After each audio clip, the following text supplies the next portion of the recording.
It's 1:16. Let's call the meeting to order, please, and a roll call, please. Emily Nice. Here. John McFarlane. Carrie Carl. Here. Janet Diet. Here. Christine Power. Paul McKitka. Here. Greg Feldman. Here. Lisa Davina. Here. Daniel Nicholas. Helen Martin. Bob Williams. Bob Thorpe. Bill Navarro. Here. Mark Woods. Paul Martell. Aaron Pittman. Rachel Spy is excused. Bobby Ball excused. Jim Paholsky. Pam Here. Phillips. Yes, I'm on the phone. Thank you. Elizabeth. Can you hear me? Yes. Here. Okay. James Roberts. Siva Prasad. Yes. Omar Atala. Hamid Tabassian. Richard Zion. Kaya Powell. Here. We have a physical quorum. Okay. Okay, let's do the Pledge of Allegiance first. Janet, would you please lead us? I pledge allegiance to the flag of the United States of America and to the republic which stands one nation under God, indivisible, with liberty and justice for all.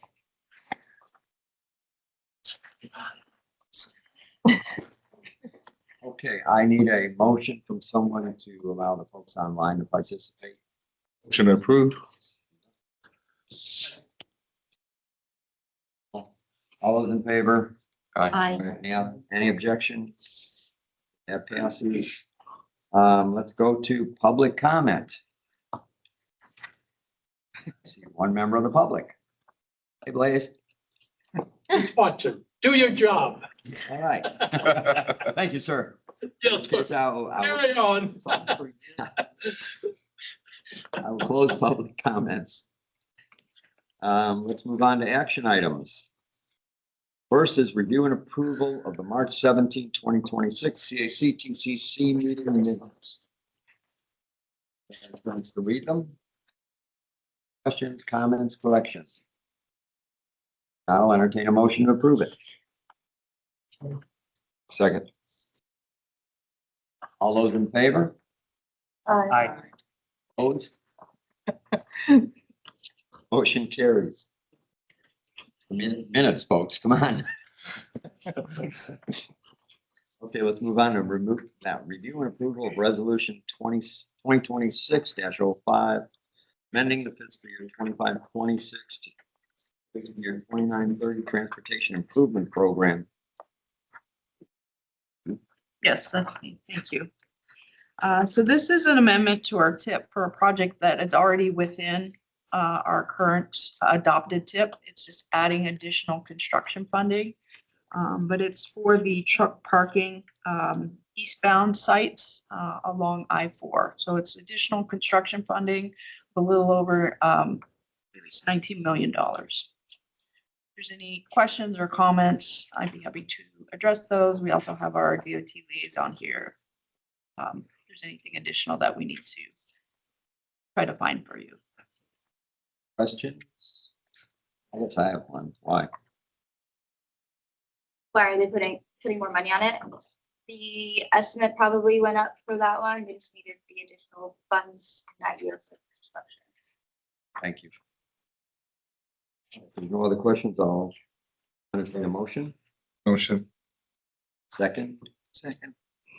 Okay, and this requires a roll call vote. Emily Nice. Yes.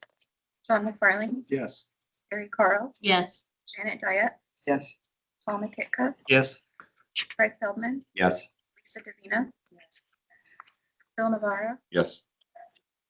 Pam Phillips. Yes. Elizabeth Fundian. Yes. James Roberts. Siva Prasad. Yes. Motion carries unanimously. Very good. Moving on, 3C, review and recommend approval of resolution 2026 number to be assigned adopting the fiscal year 26-27 and 27-28 Unified Plan Work Program as in the execution of the FDOT Metropolitan Planning Organization Agreement. I get a motion on that. Motion. Second. Second. Just to confirm, your motion was to Approve, yes.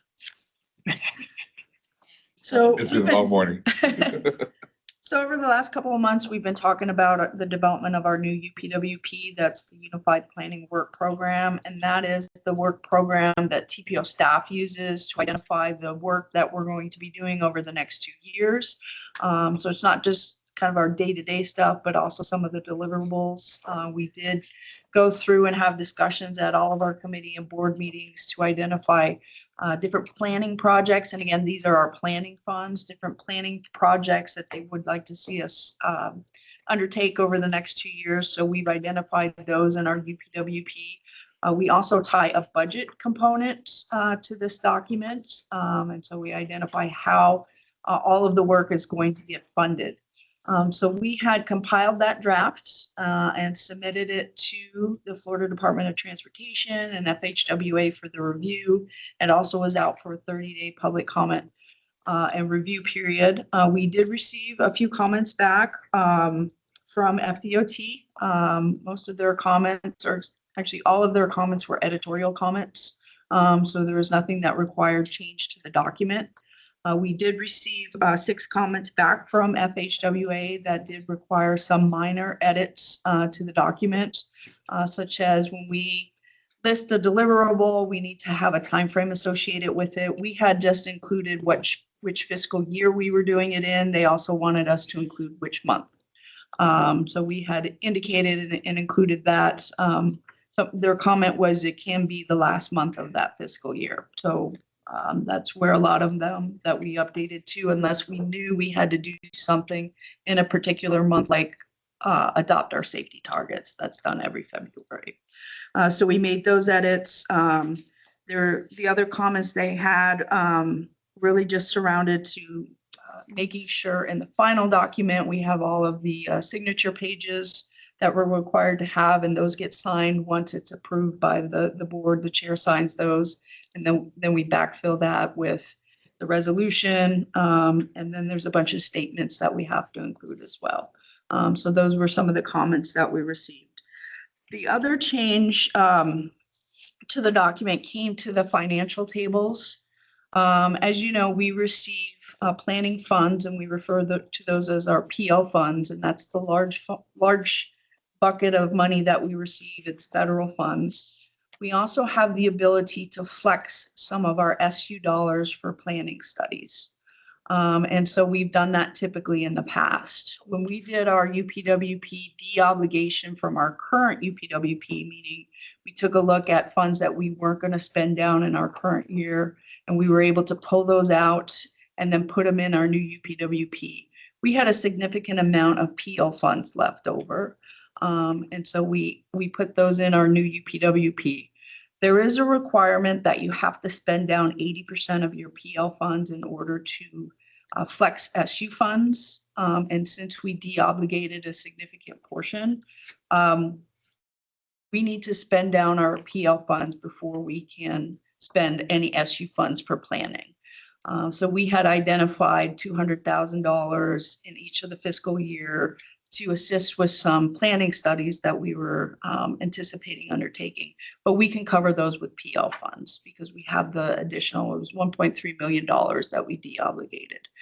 So within our funding tables, the one change was to pull those additional $200,000 of SU funds out of both fiscal years because we need to spend the PL before we can spend those. So that's the biggest change to the tables moving forward. And again, it's a rule, they call it the 80-20 rule, where you need to spend 80% of your PL before you can flex SU, which makes sense. It just means that we have money that we need to spend, so. But that's, yeah, it's better than, the alternative being the other way around. Never heard of one of these. So that was probably the most significant change to the UPWP. But this will be presented. Our board does meet tomorrow morning. So it'll be presented to the board for adoption. And then we'll compile the final document, including all the final signature pages, and upload those to the FDOT portal. And then the UPWP goes into effect July 1. If there's any questions or comments, I'd be happy to address them. Carrie. So you have to spend a certain amount. Is it already in the UPWP to be spent? As long as it's logged in your UPWP, it's considered spent, or no, you have to actually like pay it out and have it spent. We have to spend it. You So have to actually whether, pay it out. correct. So through our invoice, so we do monthly invoices with DOT. And PL funds, our funding is on a reimbursement. So we pay the money up front, and then we submit invoice packages to DOT to get reimbursements. And those invoice packages include everything we spent for that particular month, whether it be salaries, whether it be consultant work, rent for the building, anything that is eligible for reimbursement through our grant. So just because the dollar amount is parked in our UPWP, we have to actually spend it. Okay, okay. And you know where you're gonna, what you're gonna expedite spending on? Do you have that identified yet? Well, we'll do it through the year. So we have to carry expenses for about 3 months. So we can't automatically spend everything That's what the I'm- first okay. month because we can't carry that for 3 months. You know, we would run into a cash flow issue. But it's over the UPWP time period that we need to spend those funds. Okay. Yes. Got So it. it's not like we have to do it in 1 month or 3 months. It's That's why over you the were saying 2 you pulled the 200,000 down to hold you over, because you don't need it yet till later. Correct. Okay, Correct. thank you. Yes. You're welcome. But encumbrance does not count. It has to be physically spent. We have to spend it. Yes. Any other questions from anyone? If not, we have a motion and a second. I'll ask for the roll call vote, please. Emily Nice, Yes. Ron McFarland, Yes. Carrie Carl, Yes. Janet Bayette. Yeah. Paul McKitka, Yes. Feldman, Yes. Lisa Davina, Bob Thorpe, Yes. Bill Navarro, Yes. Pam Phillips, Beth Lundian, Yes. James Roberts, Siva Prasad. Yes. Motion passes unanimously. Okay. Bear with us 1 minute. Oh, okay. Then we move to presentations and discussion items, and we will strike A. The person who was going to present was unable to attend today. So we'll go directly to B, which is presentation and discussion of, Bike Walk Central Florida's Best Foot Forward Pedestrian Safety Program. Oh.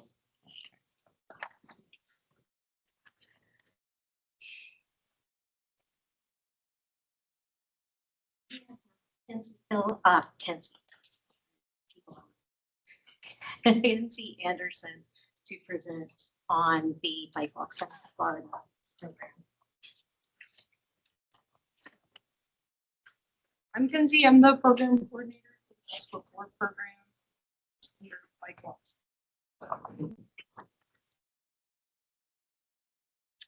So if you're unfamiliar with kind of how the program works, back in the day when we first launched our methodology, it was loosely based off this 2013 study out of the University of Florida in Gainesville.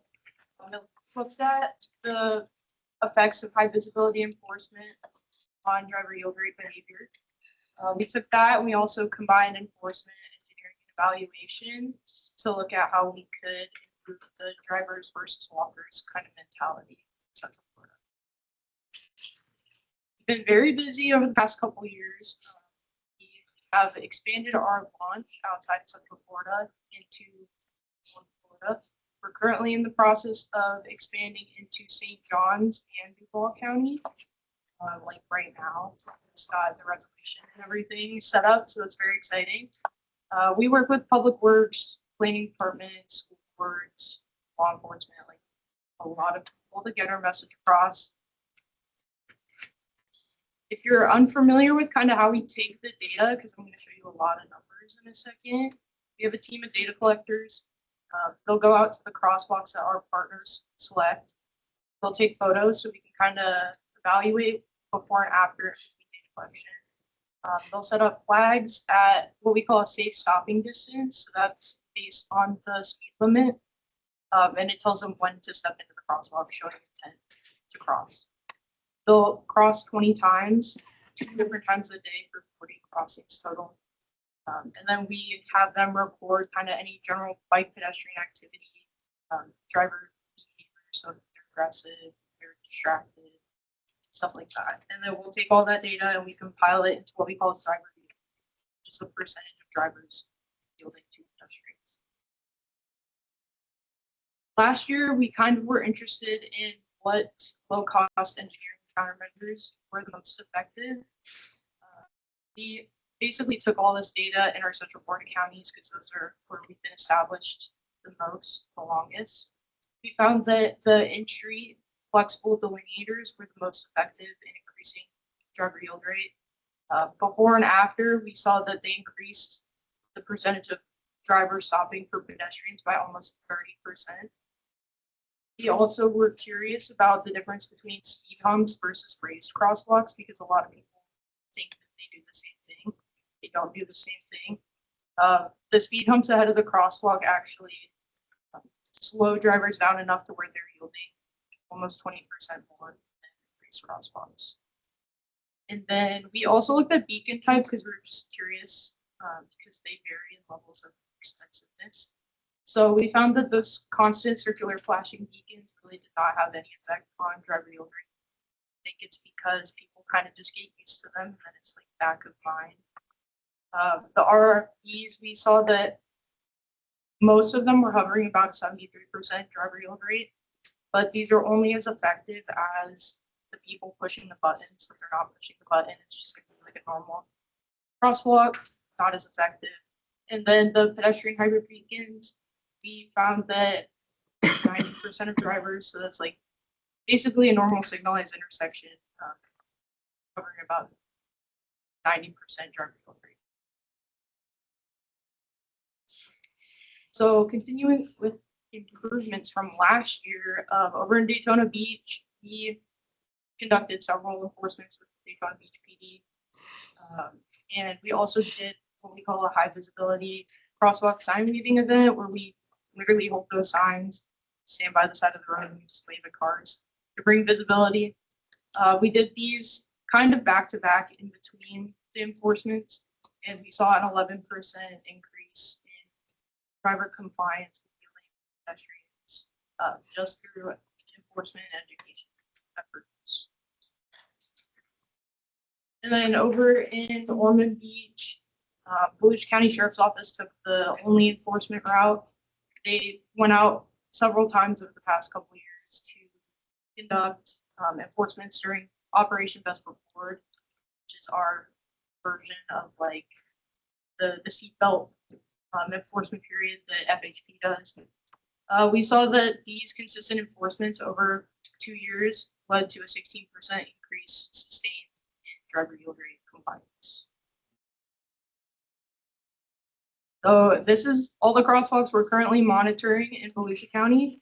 At the top are our main crosswalks that we're visiting multiple times throughout the year. And we have our baseline locations at the bottom. These are locations that we went out one time just to kind of get an idea of where they were hovering about based on city and county recommendations. Take a second to kind of look at some of the data. I wanted to point out the New Smyrna Beach crosswalk. This was a location that we looked at last year, the entire year, and then we decided to move on this year. And then we were alerted that they actually ended up moving the crosswalk a little bit south, retaining it, and then adding additional signage, which led to a 30% increase in driver compliance just from moving it and adding some signs. And then over in Ponce Inlet, the police department has been super supportive and going outside of our enforcement window and conducting their own enforcements to remind visitors and residents that it's the law to stop for pedestrians. And through these enforcement efforts, we've been seeing a pretty consistent climb in driver yield rate at this location. I'm sorry, what, that column AADT, what does that stand for? That's the average annual driver count for the number of cars that have.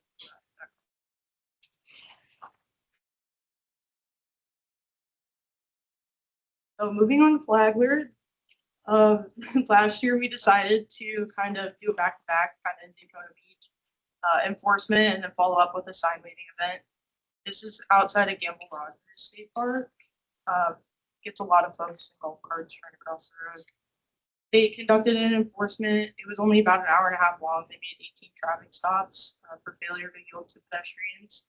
And then we went out, we held some signs, we waved to cars, and this led to a 7% sustained increase last fiscal year for this location.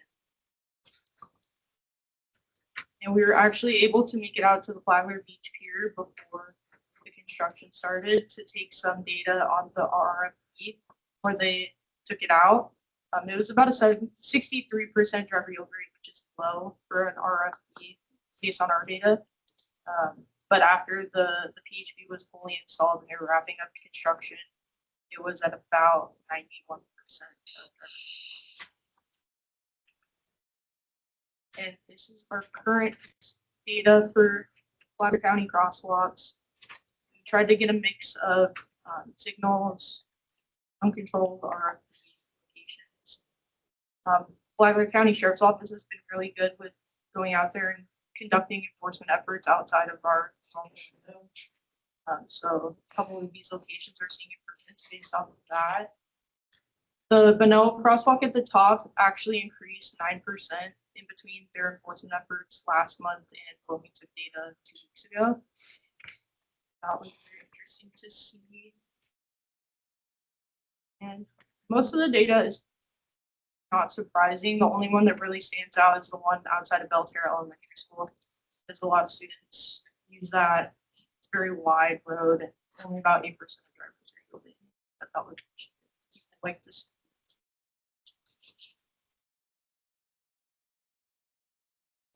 So going back to enforcement, we kind of wanted to see how successful our crosswalks were after these we call Operation Best Before.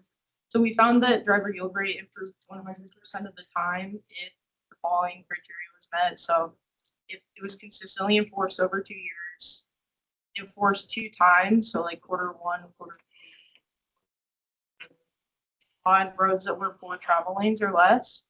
We had 8 crosswalks last year that met this criteria, and they improved about 13% driver yield rate compliance. And then 4 crosswalks met this criteria before, and it was about the same at 14% average improvement.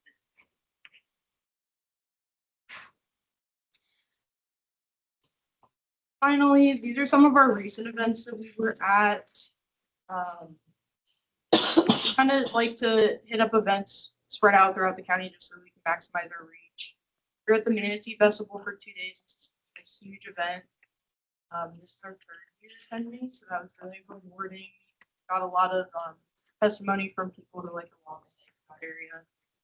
And then we were out with the sheriff's office at Dirksen and Mansion, which is a crosswalk that's been in our list since we launched in Volusia County. That's been hovering low driver yield rate compliance, scary crosswalk. They actually ran like an enforcement at the same time with the natural pedestrian traffic, so cars weren't stopping, they would get pulled over. Hey, here's a ticket for not complying, which is $164 and 3 points on your license. And then over in Flagler County at the beginning of February, the TPO, Vanilla Elementary School, and the police department joined us at the crosswalk, where a crossing guard was actually hit last year, at the end of last year. So we kind of just wanted to bring extra awareness and visibility to this location during school drop-off hours to kind of maximize our reach with anybody who's headed to school. And we were connecting to Palm Coast Expo, where we heard a lot of concern about e-bikes, and especially with the school-age kids in Flagler County. One of our curiosities last year was to see how sign waving events can improve driver yield rate in comparison with enforcement. Enforcement takes a lot of planning. You only do it twice a year now. So sign wavings are much easier to coordinate. We kind of just reach out to partners in law enforcement to see if they want to come out. We found that they have a similar effect to enforcement, increasing about 11% driver yield rate compliance at these locations. Like I mentioned earlier, enforcement rates about 13%, and we're able to do these a lot more frequently across our municipalities. And our biggest concern, like I mentioned at events, was the rise in e-bikes and e-scooters and all that among kids. And these are just our stats from last year. Obviously, these numbers are going to be a little bit larger this year because we're expanding into 2 additional counties. But you can kind of see the number of crosswalks we looked at. We crossed the road. 2 people on our data collection team crossed the road 21,000 times just in 1 year. And we did a lot of events, probably past 100 events this year, and then tons of enforcement stuff.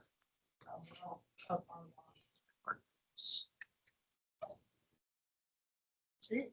Any questions? I got any questions?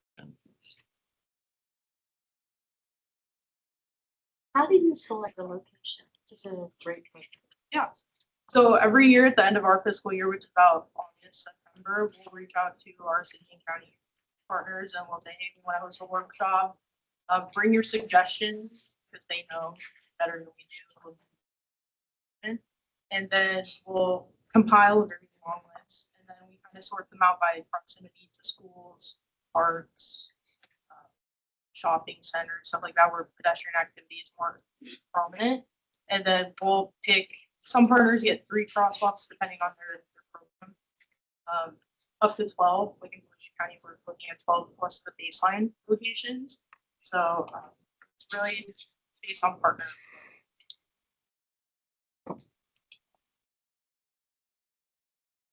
Out there, Parkway, out there.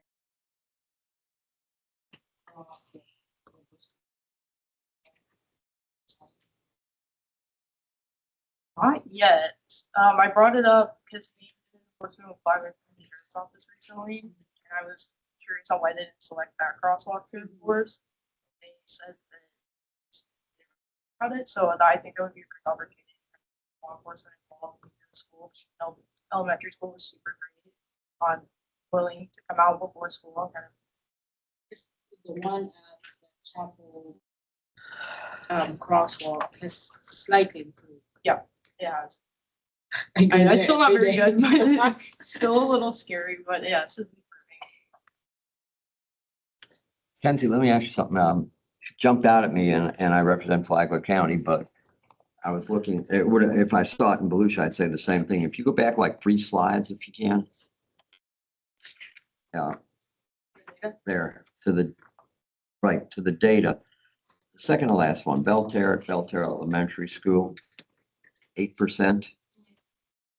Pretty low. I'm wondering if there's any programs that are tailored specifically to children in elementary school to get them more aware, get the parents more aware, and just, that's scary.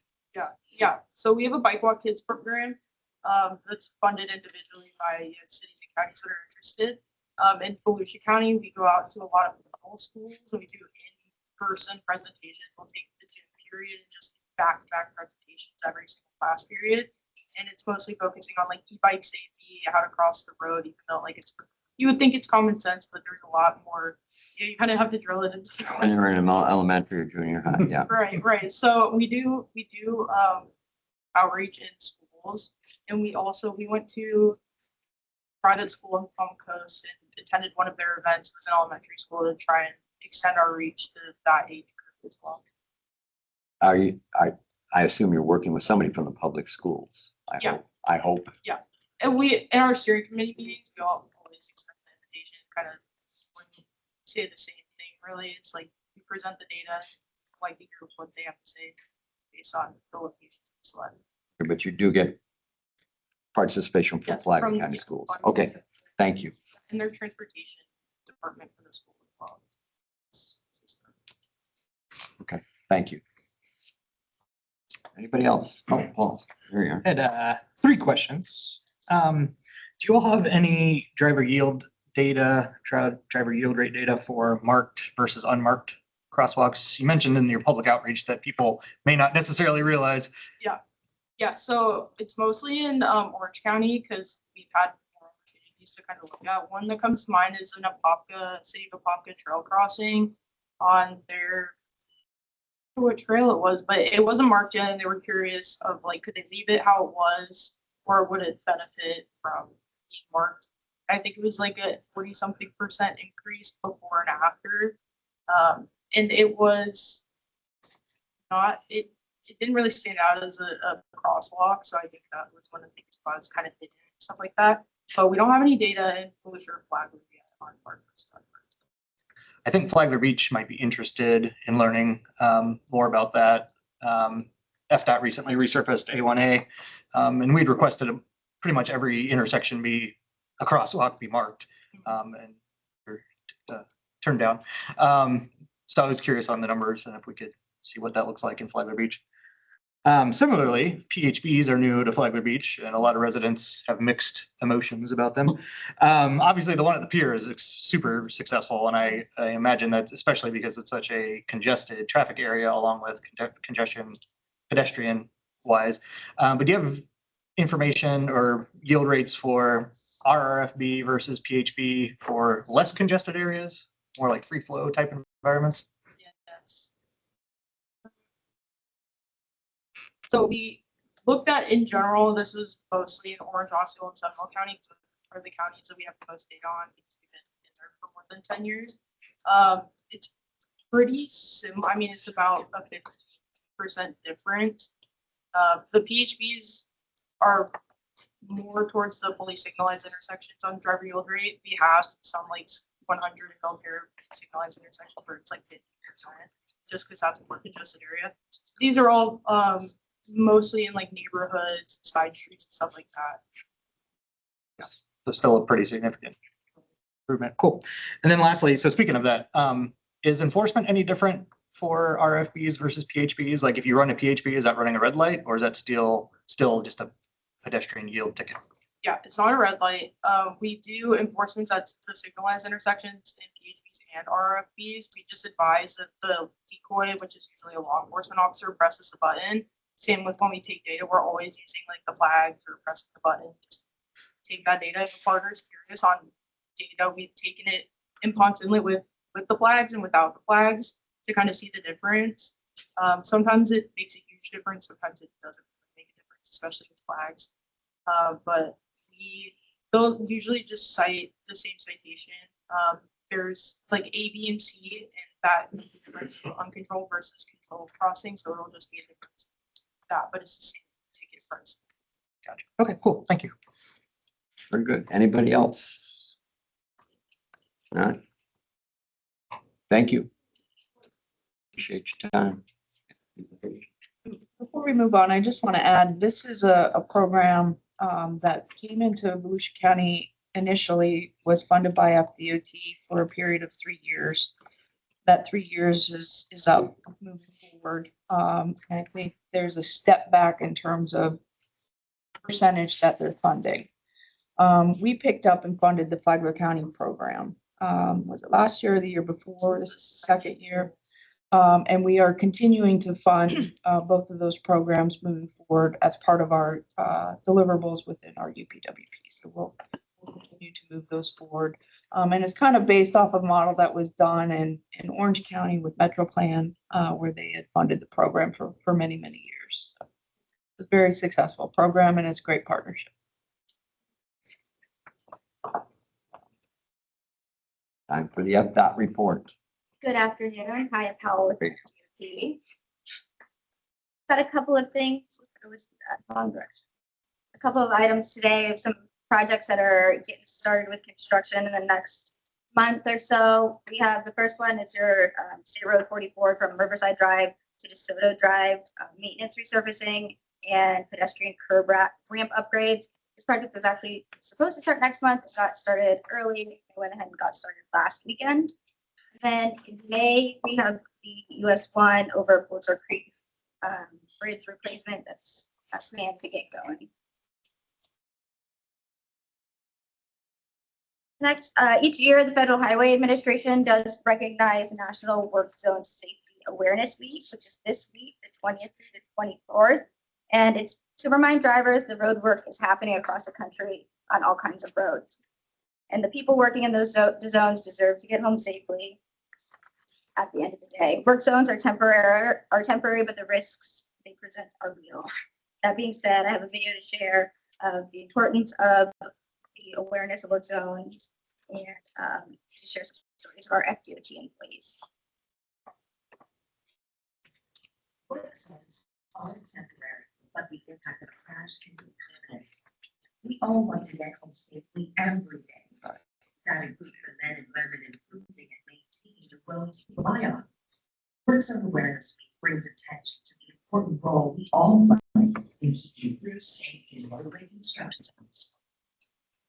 My job for 1 week, take up to a project where I was going to be doing a flagging operation. I had a stop sign up, and I heard a loud noise behind me. I felt an arm come around me and pull me back, and all of a sudden an 18-wheeler came running by me at about 55 miles an hour or better, this far from my face. I can still feel the wind passing me to this day. If it had not been just like that, I would have been turning, not standing here talking to you. You can have a significant impact on reducing the number of injuries and fatalities. Of course, it's I-4. These things combined with driving through a work zone. In other words, anything can occur in the work zone. Watch for changes to road pollution to place. Minimize distractions. Put the phone down. In Florida, it's illegal to use a mobile device in a handheld manner when driving through a work zone. Don't speed. Sometimes speed limits are lower in work zones. Don't tailgate. Rear-end collisions make up more than half of all work zone crashes. Expect the unexpected. Always keep an eye out for blinkers and equipment.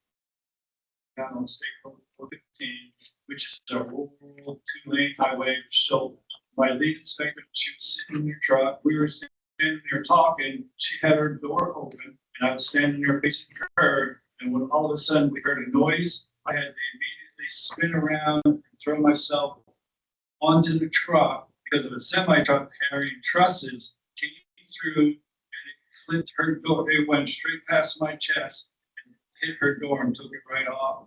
And the driver wasn't even where he did. He just kept going. It's Work Zone Awareness Week, and every day after, do your part. Slow down, stay alert, and follow the rules.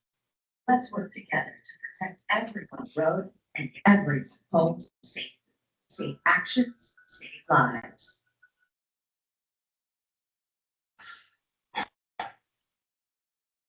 So if you see that information, we put a couple of things out on social media, a press release, I believe. So if you see it, share it, so we can keep everybody. Next, we have the Central Florida Safety Summit, which is an annual event and celebrates and spreads the awareness for efforts made by the local governments, transportation organizations, law enforcement, advocacy groups, schools, and FDOT, and provide or improve safety on local roadways. We have that coming up Friday, May 8th. It's going to be in St. Cloud this year. If you're interested in going, it's a great event, good community, good place to meet people and hear their stories for a community event. Again, that's May 8th. Tickets are $35. There's a link up there where you can register, and they're not going to have like an end date to the sales. They're just going to stop selling tickets when they run out. So if you're interested, go ahead and get registered, and I'd like to see you there. I'll be there. So we like to see everybody there. It's a good time. And then to close, I would like to mention our tentative work program development cycle. It is that time of year again where the district's tentative work program, that's fiscal years 28 to 32, is starting. There's a statewide program planning workshop scheduled for April, May, June, and July. And as we start the 26th development cycle, we're going to review all programmed projects thoroughly to ensure every required phase is included in your fiscal years 28 through 32 requests. Lastly, I've got resources that you can get onto to get updated project information, safety information, brochures, training, answer a lot of your questions. Otherwise, I am here to help you find answers to your questions or point you in the right direction. That's all I have today. I will be around afterwards. If there's anything else we can talk about. Any questions? If not, thank you. And we move on to the Volusia-Flagler County construction reports are attached. And we go to staff comments. Just have one comment. So I know Kai had mentioned they're in their fiscal year 28-32 development cycle. We are currently developing our next tip, which is fiscal year 27-31. So next month we'll make a presentation on that tip, and that tip is developed from FDOT's efforts from last year. So it's kind of how the cycles roll together. But we'll be making a presentation in May and then adoption of that document in June. That's all I have. Okay, any comments from our committee members? No one? No one? Oh, Not even me. okay. Well, in that case, I will entertain a motion to adjourn. Motion to. Second? Second? I'm sure nobody's against it, but all in favor? Aye. Motion carries. Thank you all for being here. It's appreciated. Are you all? Wait.